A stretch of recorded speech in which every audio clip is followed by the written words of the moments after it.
ത്രിയേക ദൈവനാമത്തിന് മഹത്വമുണ്ടായിരിക്കട്ടെ. എല്ലാവർക്കും പിറവി തിരുനാളിൻ്റെ മംഗളാശംസകൾ നേരുകയാണ്. മനുഷ്യൻ്റെ രക്ഷയ്ക്ക് വേണ്ടി മനുഷ്യാവതാരം ചെയ്ത യേശുക്രിസ്തുവിൻ്റെ ജനനം നാം ആഘോഷിക്കുമ്പോൾ ആധ്യാത്മികമായി ക്രിസ്തുവിലേക്ക് വളരുവാൻ ആഗ്രഹിക്കുകയും പ്രാർത്ഥിക്കുകയും പരിശ്രമിക്കുകയും ചെയ്തുകൊണ്ടിരിക്കുന്ന നമ്മൾ എന്തുകൊണ്ടാണ് നമുക്ക് ക്രിസ്തുവിലേക്ക് വളരാൻ എവിടെയാണ് നമുക്ക് തടസ്സം എന്ന് നാം ആഴത്തിൽ ചിന്തിക്കേണ്ടതായിട്ടുണ്ട്.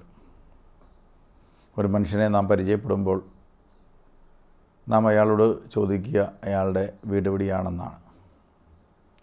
വീടിനെക്കുറിച്ച് പറയുമ്പോൾ പെട്ടെന്ന് നമ്മുടെ മനസ്സിൽ ഓർമ്മ വരും, ആ ലൊക്കേഷൻ അറിയാമെങ്കിൽ അയാളുടെ വീടിൻ്റെ രൂപവും ഷേപ്പും ഒക്കെ നമ്മുടെ മനസ്സിലേക്ക് പെട്ടെന്ന് വരുമ്പോൾ നമുക്ക് അയാളെക്കുറിച്ചൊരു പിക്ചറുണ്ടായി. ഇയാൾ ഒരു സമ്പന്നനാണ്. ഒരു ബന്ധം സ്ഥാപിക്കാൻ, ഒരു വിവാഹബന്ധമോ അല്ലെങ്കിൽ ഏതെങ്കിലും ബന്ധം സ്ഥാപിക്കാൻ നാം ശ്രമിക്കുമ്പോഴും നാം ചോദിക്കുന്നത് എങ്ങനെയുണ്ട് വീട്? പറയും നല്ല വീടാണ് എന്നൊക്കെയാണ് നമ്മൾ ആദ്യം പറയുക. അപ്പോൾ ഒരു മനുഷ്യനെ നമ്മൾ പലപ്പോഴും വിലയിരുത്തുന്നത് അയാളുടെ ഒരു വീടിൻ്റെ അടിസ്ഥാനത്തിലാണ്. രണ്ടാമത് നമ്മളൊരു വ്യക്തിയെ അയാളുടെ മൂല്യവും ഒക്കെ തിരിച്ചറിയാൻ വേണ്ടി പലപ്പോഴും നമ്മൾ വീണ്ടും ചോദിക്കുന്ന ചോദ്യം ഏതാ കുടുംബം? കുടുംബത്തെ നോക്കിയാണ് ഒരു മനുഷ്യനെ പലപ്പോഴും വിലയിരുത്തുന്നത്. മനുഷ്യാവതാരം ചെയ്ത് ഭൂമിയിലേക്ക് വന്നവൻ ജനിച്ചു വീണ വീട് ഒരു പുൽത്തൊഴുത്താണ്. ഒരു പുൽത്തൊഴുത്തിൽ ജനിച്ചു വീണവൻ തന്നെ പരിചയപ്പെടുന്ന എൻ്റെ വീട് പുൽത്തൊഴുത്താണ്, എനിക്കെന്ന് പറഞ്ഞാൽ എനിക്ക് വീടില്ല. ഒരു വീടില്ലാത്തവനെ സംബന്ധിച്ചിടത്തോളം അവൻ അഭിമാനിക്കുന്നത് വീടിലല്ല, പിന്നെ എന്തിലാണ് അവൻ അഭിമാനിക്കാൻ പറ്റുന്നത്? രണ്ടാമത് അവൻ്റെ കുടുംബം, യൂദാ കുടുംബം, ഒത്തിരി നല്ലതല്ലാത്ത പാരമ്പര്യങ്ങളൊക്കെ നിലനിൽക്കുന്ന ഒരു കുടുംബം. അതുകൊണ്ട് കുടുംബത്തിൻ്റെ പശ്ചാത്തലത്തിലും വീടിൻ്റെ പശ്ചാത്തലത്തിലും ഒട്ടും സമൂഹത്തിൽ വിലമതിക്കാൻ പറ്റാതിരിക്കുന്ന ഒരുവൻ, എന്നാൽ ഈ ഭൂമിയെ മുഴുവൻ രക്ഷിക്കാൻ അത്രമാത്രം വിലപ്പെട്ടവൻ, അവൻ ജനിച്ചു വീണത് പുൽത്തൊഴുത്തിലാണ്. അപ്പോൾ പുൽത്തൊഴുത്തിലേക്കുള്ള ആ പുൽത്തൊഴുത്തിലെ സ്വാതന്ത്ര്യത്തിലേക്കുള്ള ഒരു വളർച്ചയാണ് സത്യത്തിൽ ഒരു രക്ഷകനെ കണ്ടെത്തുവാൻ ഏറ്റവും ആവശ്യമായിട്ടുള്ളത്. പലപ്പോഴും നമ്മുടെ ആധ്യാത്മിക ജീവിതത്തിൻ്റെ തടസ്സം എന്താണെന്ന് നാം തിരിഞ്ഞു നോക്കുമ്പോൾ നമുക്കൊക്കെ എല്ലാം സുരക്ഷിതമായി ലഭിച്ചു പോയി എന്നത് പലപ്പോഴും തടസ്സമായി മാറുക. വീടുണ്ട്, നല്ല കുടുംബമുണ്ട്, അതിൻ്റെയൊക്കെ പശ്ചാത്തലത്തിൽ നാം ഒത്തിരി അഭിമാനിക്കുമ്പോൾ നമ്മെ രക്ഷിക്കാൻ വന്നവൻ വീടില്ലാത്തവൻ, പുതപ്പില്ലാത്തവൻ, കുടുംബമഹിമയില്ലാത്തവൻ, അങ്ങനെ ഒരാളിലേക്ക് നമുക്ക് സ്വയം ഏൽപ്പിച്ചു കൊടുക്കാൻ നമുക്ക് സാധിക്കണമെങ്കിൽ നാം അവനെ തന്നെ തിരിച്ചറിയാൻ സാധിക്കണം. ധനവാനായൊരു മനുഷ്യൻ യേശുവിനെ കാണാൻ വന്നപ്പോഴും എത്ര നല്ല വാക്കുകളാണ് അവൻ യേശുവിനെ വിളിച്ചത്. നല്ലവനായ ഗുരു, ഒരു ഗുരുവാണെന്നും നല്ലവനാണെന്നുമൊക്കെയുള്ള തിരിച്ചറിവ് അവൻ്റെ ഉള്ളിൽ ഉള്ളതുകൊണ്ടാണല്ലോ അങ്ങനെ വിളിച്ചത്. പക്ഷേ ക്രിസ്തു അവനോട് നിനക്കൊരു കുറവുണ്ട്, എന്നിലേക്ക് വരാൻ നിനക്കൊരു കുറവുണ്ട്, നിൻ്റെ കുറവ് നിൻ്റെ സമ്പത്താണ്. ആ സമ്പത്ത് വീടായി, ഒരുപക്ഷെ കുടുംബമായി, അല്ലെങ്കിൽ ചില സ്വർണമായി അവൻ്റെ കയ്യിലിരിക്കുകയാണ്. അതൊരു കുറവാണ്. ഒരു ദരിദ്രനായി ഭൂമിയിൽ ജനിച്ച എൻ്റെ കൂടെ പോരാൻ, വീടില്ലാത്ത എൻ്റെ കൂടെ എപ്പോഴും ജീവിക്കാൻ, സത്യത്തിൽ നിത്യമായ ഒരു ജീവിതത്തിന് നിന്നെ തടസ്സപ്പെടുത്തുന്നത് നിൻ്റെ സമ്പത്താണെന്ന് ക്രിസ്തു പറയുമ്പോൾ വളരെ വേദനയോടെ മുഖം തിരിഞ്ഞ് നടന്നു പോകുന്ന ആ ചെറുപ്പക്കാരനെ നമുക്ക് ഓർക്കാം. സത്യത്തിൽ നമുക്ക് മുമ്പിൽ ക്രിസ്തു ഏതെല്ലാം രീതിയിൽ എപ്പോഴൊക്കെ പ്രത്യക്ഷപ്പെടാറുണ്ട്. ബലിപീഠത്തിൽ ഒരപ്പമായി അവൻ പ്രത്യക്ഷപ്പെടുമ്പോൾ നാമൊക്കെ അവനെ കാണാനും വണങ്ങുവാനും ബലിയിൽ നാം എത്തിച്ചേരാറുണ്ട്. ഞായറാഴ്ച ദിവസങ്ങളിലൊക്കെ ദേവാലയങ്ങളിൽ എത്ര വലിയ തിരക്കാണ്. എന്നാൽ പലപ്പോഴും മടങ്ങുമ്പോൾ ഈ ധനവാനായ ചെറുപ്പക്കാരനെ പോലെ കാര്യമായി ഒന്നും നേടാതെ തിരിഞ്ഞു നടക്കുന്ന മനുഷ്യരെയാണ് നാം കാണുക. കാരണം ക്രിസ്തുവിനെ നേടുവാൻ, രക്ഷകനെ നേടുവാൻ കൊടുക്കേണ്ട വില പലപ്പോഴും നമുക്ക് കൊടുക്കാനാവുന്നില്ല. അപ്പോൾ ഒരു മനുഷ്യൻ്റെ ജീവിതത്തിലെ ക്രിസ്തു അനുഭവത്തിന് കൊടുക്കേണ്ട വില കൊടുക്കാൻ നമ്മളെ കൊണ്ടാവുന്നില്ല എന്നതാണ് നമ്മുടെ ജീവിതത്തിലെ ഇന്ന് നാം നേരിടുന്ന ഏറ്റവും വലിയ പ്രതിസന്ധി. ഈ കാലഘട്ടത്തിൽ പലപ്പോഴും പലരും പറഞ്ഞു കേൾക്കുന്ന ഒരു വാക്കാണ് ബന്ധനം എന്നൊക്കെ. സത്യത്തിലൊരു മനുഷ്യൻ്റെ ബന്ധനം എന്താണ്? ചങ്ങല എന്താണ്? ക്രിസ്തുവിൻ്റെ സ്നേഹ സ്വാതന്ത്ര്യത്തിലേക്ക് വളരുവാൻ നമ്മളെ തടസ്സപ്പെടുത്തുന്ന നമുക്കുള്ള പലതുമുണ്ട്. നമ്മുടെ അഭിമാനം, ദുരഭിമാനങ്ങൾ, അതുപോലെ നമ്മുടെ സമ്പത്ത്, നമ്മുടെ ഭവനം, നമ്മുടെ വിദ്യാഭ്യാസം, നമ്മുടെ അറിവ്, നാം എന്തൊക്കെയോ നമ്മുടേതായി കരുതി വച്ചിട്ടുണ്ട്, സ്വന്തമല്ലെങ്കിൽ പോലും. അതൊക്കെ നമ്മെ പുൽക്കൂടോളം വളരുവാൻ നമ്മളെ തടസ്സപ്പെടുത്തുന്നുണ്ട്. ആയതുകൊണ്ട് നമ്മളൊന്നാമതായി തിരിച്ചറിയേണ്ടത് പുൽക്കൂടിനെ സ്നേഹിക്കാനും പുൽക്കൂടിനെ സ്വന്തമാക്കാനും നമ്മുടെ ഹൃദയത്തിൽ നിന്ന് പുറന്തള്ളേണ്ടതൊക്കെ പുറന്തള്ളണമെന്നാണ്. രണ്ടാമതൊരു കാര്യം, ഒരു മനുഷ്യൻ എപ്പോഴും അഭിമാനിക്കുന്നത് അവൻ്റെ കുടുംബത്തിലാണ്. കുടുംബം എന്ന് പറയുമ്പോൾ ഒരു കുടുംബത്തിൽ ഒത്തിരി കണ്ണികളുണ്ട്. ആ കണ്ണികൾക്കൊക്കെ ചില പ്രത്യേകതകളുണ്ട്. അവരൊക്കെ അവരവരുടേതായ ജീവിത കാലയളവിൽ സമ്പത്ത് കൊണ്ടോ വിദ്യാഭ്യാസം കൊണ്ടോ അറിവ് കൊണ്ടോ അനുഭവങ്ങൾ കൊണ്ടോ ആധ്യാത്മികത കൊണ്ടോ ഒക്കെ ജീവിതത്തിൽ ഒരു പാദമുദ്ര പതിച്ചവരാണ്.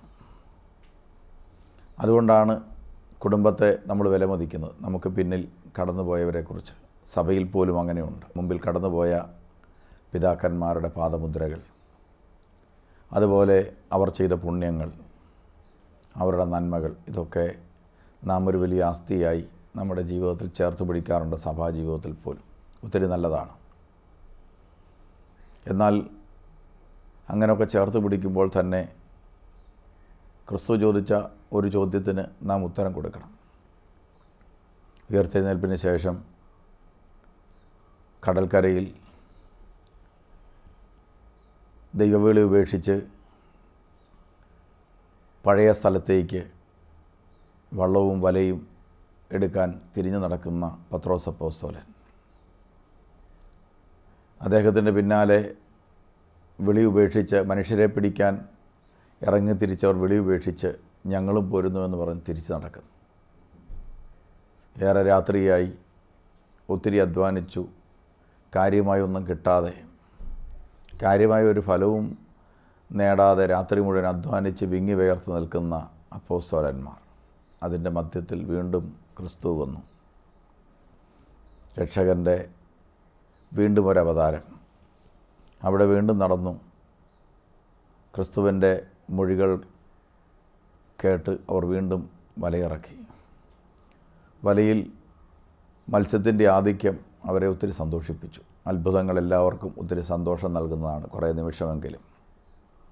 ആ അത്ഭുതങ്ങളിലൊക്കെ മതിമറന്ന് സന്തോഷിച്ച് അവർ വിളിച്ചു പറഞ്ഞു, ഇതാ നമ്മുടെ ക്രിസ്തുവാണത്, യേശുവാണത്. വളരെ സന്തോഷത്തോടെ വള്ളവും വലയുമൊക്കെ വലിച്ച് അവർ കരയിലേക്ക് വന്നപ്പോൾ അവർക്ക് വേണ്ടി ചുട്ട അപ്പവും മീനുമൊക്കെ അവിടെ കരുതി വെച്ച ഒരു രക്ഷകൻ, അവരുടെ ആ പ്രതിസന്ധിയിൽ അവരെ താങ്ങിയവൻ, ഭക്ഷണം കൊടുത്ത് രക്ഷിച്ചവൻ. ഭക്ഷണം കൊടുത്ത് താങ്ങിയവൻ, ആശ്വസിപ്പിച്ചവൻ. ഭക്ഷണത്തിനടുത്തേക്ക് അടുക്കുമ്പോൾ ഒരു വാക്ക് പറഞ്ഞു, നിങ്ങൾ പിടിച്ച മത്സ്യങ്ങളിൽ കുറേ കൂടി കൊണ്ടുവരിക. സത്യത്തിൽ നമുക്ക് മുമ്പേ കടന്നുപോയവർ നേടിയെടുത്തതിൽ നമ്മളൊത്തിരി അഭിമാനിക്കുന്നുണ്ട്. പെരുന്നാളുകളും അതുപോലെ ആചാരങ്ങളും അനുഷ്ഠാനങ്ങളും വെളിപാടുകളും അതുപോലെ ഉയർന്നു നിൽക്കുന്ന ദേവാലയങ്ങളുമൊക്കെ മുൻകാലങ്ങളിൽ ആരുടെയൊക്കെയോ ജീവിത ബലിയർപ്പണത്തിൻ്റെ ബാക്കി പത്രമാണ്.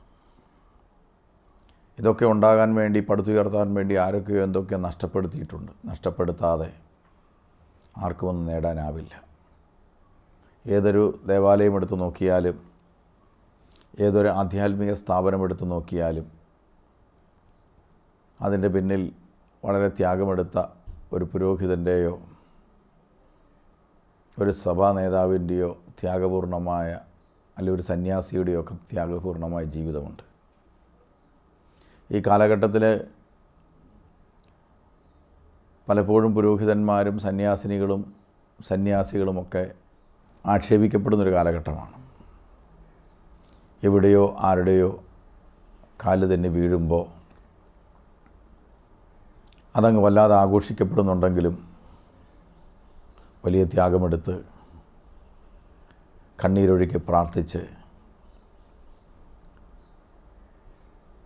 കഷ്ടപ്പെട്ട് ഉയർത്തിയ എത്രയോ സ്ഥാപനങ്ങൾ, എത്രയോ ജീവിതങ്ങൾ, അവയൊന്നും ആഘോഷിക്കപ്പെടാറില്ല. പലപ്പോഴും തെരുവുകളിലോ പുരമുകളിലോ വീടിനകത്തോ ഒന്നും അത്തരം വാർത്തകൾ ആഘോഷിക്കപ്പെടാറില്ല.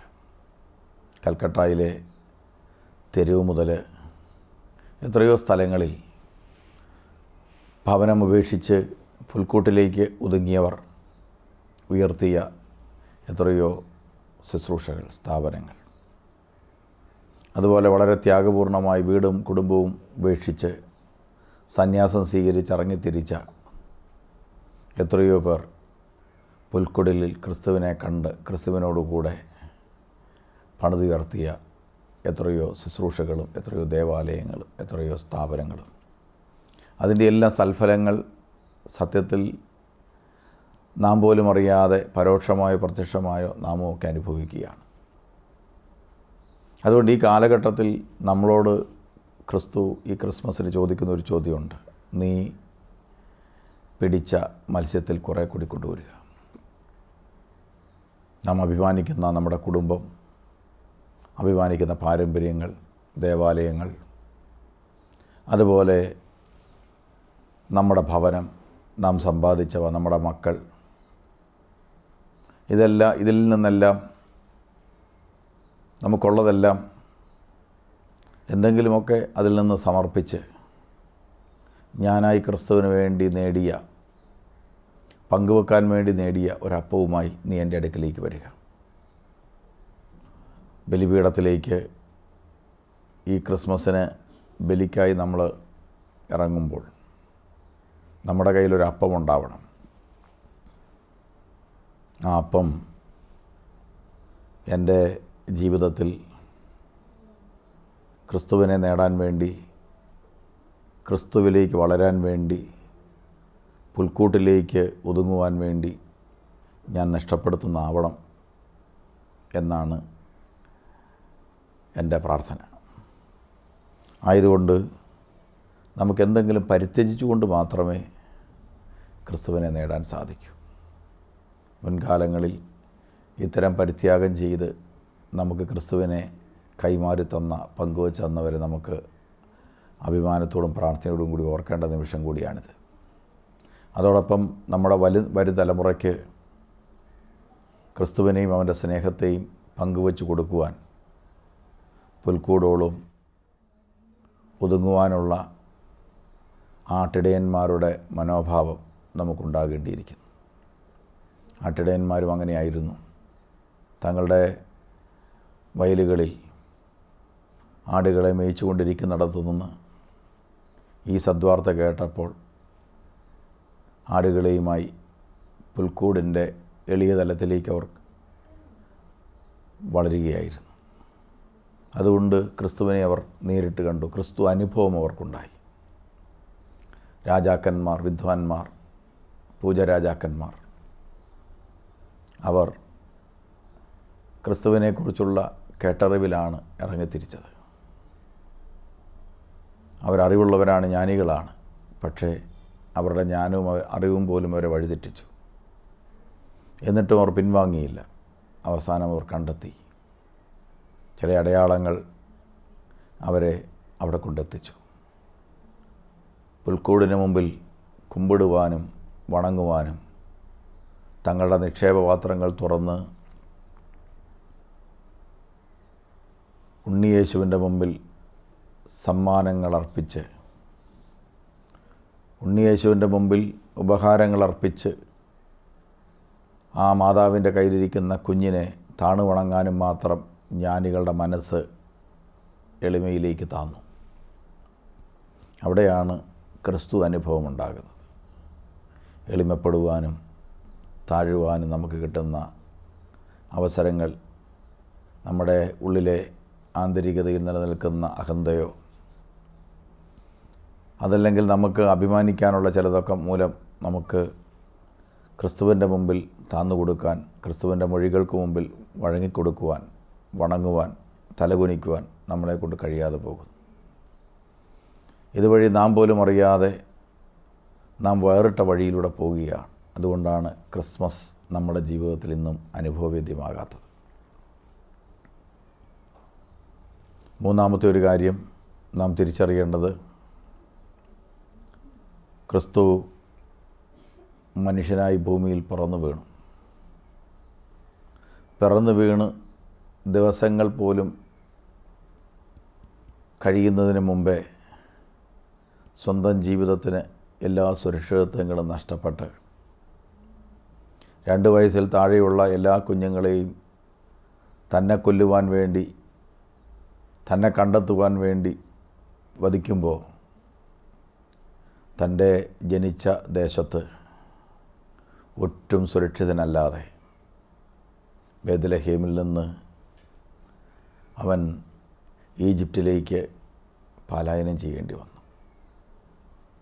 അപ്പോൾ ക്രിസ്മസിൻ്റെ ഒരനുഭവം, ഒട്ടും സുരക്ഷിതമല്ലാത്ത ഒരു ജീവിതം, ഒട്ടും സുരക്ഷിതമല്ലാത്തൊരു ഭവനം, ഒട്ടും സുരക്ഷിതമല്ലാത്തൊരു കുടുംബം, അവിടാണ് ക്രിസ്തു ജനിച്ചത്. അങ്ങനെയെങ്കിൽ ക്രിസ്തുവിനെ കണ്ടെത്താൻ എന്നെക്കൊണ്ടാവണമെങ്കിൽ എനിക്ക് സുരക്ഷിതത്വം നൽകുന്ന ചിലതിൽ നിന്നല്ല ഞാൻ പുറത്ത് കിടക്കണം. സുരക്ഷിതത്വം നൽകുന്ന ഭവനത്തിൽ നിൻ്റെ മനസ്സ് പുറത്ത് കിടക്കണം. സുരക്ഷിതത്വം നൽകുന്ന നിൻ്റെ കുടുംബ പശ്ചാത്തലത്തിൽ നിന്ന് നീ അഭിമാനിക്കുന്ന ചിലതിൽ നിന്ന് നീ പുറത്ത് കിടക്കണം. നിനക്ക് സുരക്ഷിതത്വം നൽകുന്നു എന്ന് തോന്നുന്ന ഒരു സേഫ് സോണിൽ നിന്ന് നീ പുറത്ത് കിടക്കണം. അവിടെയാണ് ദൈവാനുഭവങ്ങൾ പലപ്പോഴും പിറവിയെടുക്കുന്നത്. അതുകൊണ്ടാണ് ഈ പ്രാർത്ഥനാ കേന്ദ്രങ്ങളും ധ്യാന കേന്ദ്രങ്ങളും വരുന്ന മനുഷ്യരിൽ ദൈവാനുഭവം കിട്ടിയവരെ നമ്മൾ തിരഞ്ഞു പിടിച്ച് നോക്കിയാൽ ജീവിതത്തിൻ്റെ എല്ലാ മേഖലകളിലെയും സുരക്ഷിതത്വം നഷ്ടപ്പെട്ടവർക്കാണ് ക്രിസ്തു അനുഭവം കിട്ടിയിട്ടുള്ളത്. വലിയ ബാധ്യതകൾ, കടബാധ്യതകൾ, നാട് വിട്ടു പോകേണ്ടി വന്നവർ, വീട് നഷ്ടപ്പെട്ടവർ, അഭിമാനം നഷ്ടപ്പെട്ടവർ, ചെയ്യാത്ത തെറ്റിന് കുറ്റം വിധിക്കപ്പെട്ടവർ, ഒരുപക്ഷെ ചെയ്ത തെറ്റിന് വേണ്ടിയായി പോലും ചിലപ്പോൾ ശിക്ഷ വിധിക്കപ്പെട്ടവർ, അങ്ങനെയുള്ള മനുഷ്യർ, അവർക്കാണ് ക്രിസ്തു അനുഭവം പെട്ടെന്നുണ്ടാകുക. ചുരുക്കി പറഞ്ഞാൽ ഒരു പാപിക്ക് വേണ്ടി ക്രിസ്തു മനുഷ്യനായി അവതരിച്ചു. ഒരു പാപിക്ക് വേണ്ടി ക്രിസ്തു മനുഷ്യനായി അവതരിച്ചു. ഒരു ബലഹീനനെ ശക്തനാക്കുവാൻ ക്രിസ്തു വന്നു. ആയതുകൊണ്ട് ഒരു ബലഹീനനാണെന്ന തിരിച്ചറിവ്, അത് നമ്മുടെ ജീവിതത്തിൽ ആ യാഥാർത്ഥ്യം എന്നാണോ ഞാൻ തിരിച്ചറിയുന്നത്, അന്ന് എൻ്റെ ഹൃദയം ഒരു പുൽക്കൂടായി രൂപാന്തരപ്പെടും. എൻ്റെ ജീവിതം ഒരുപക്ഷെ ഒട്ടും സുരക്ഷിതമല്ലാത്ത മേഖലകളിലേക്ക് ചിലപ്പോൾ നീക്കപ്പെടും. ഒരുപക്ഷെ അഭിമാനിച്ച പലതും നമുക്ക് അഭിമാനിക്കാൻ പറ്റാതായി തീർന്നെന്നും വരാം. ഏത് പ്രതികൂലതകളിലും ക്രിസ്തുവിൻ്റെ മൊഴിയെ മാത്രം ചേർത്ത് പിടിക്കാൻ കഴിയുന്ന ഒരു അവസ്ഥയിലേക്ക് നീ വളരുമെങ്കിൽ ക്രിസ്തു നിൻ്റെ ഹൃദയത്തിൽ ജന്മമെടുക്കുവാനും നിൻ്റെ ഹൃദയത്തിൽ വളരുവാനും ഇടയായിത്തീരും. ദൈവം അതിനായി നിങ്ങളുടെ ഹൃദയങ്ങളെ തുറക്കട്ടെ, ഒരു പുൽക്കൂടായി. ഈ ക്രിസ്മസിന് നിൻ്റെ ഹൃദയം തന്നെ ആയിരിക്കട്ടെ ഒരു പുൽക്കൂട് എന്ന ആശംസയോടെ എല്ലാ ശാലോം TV പ്രേക്ഷകർക്കും ക്രിസ്തുമസിൻ്റെയും പുതുവത്സരത്തിൻ്റെയും ആശംസകൾ നേരുന്നു. ദൈവം അനുഗ്രഹിക്കട്ടെ.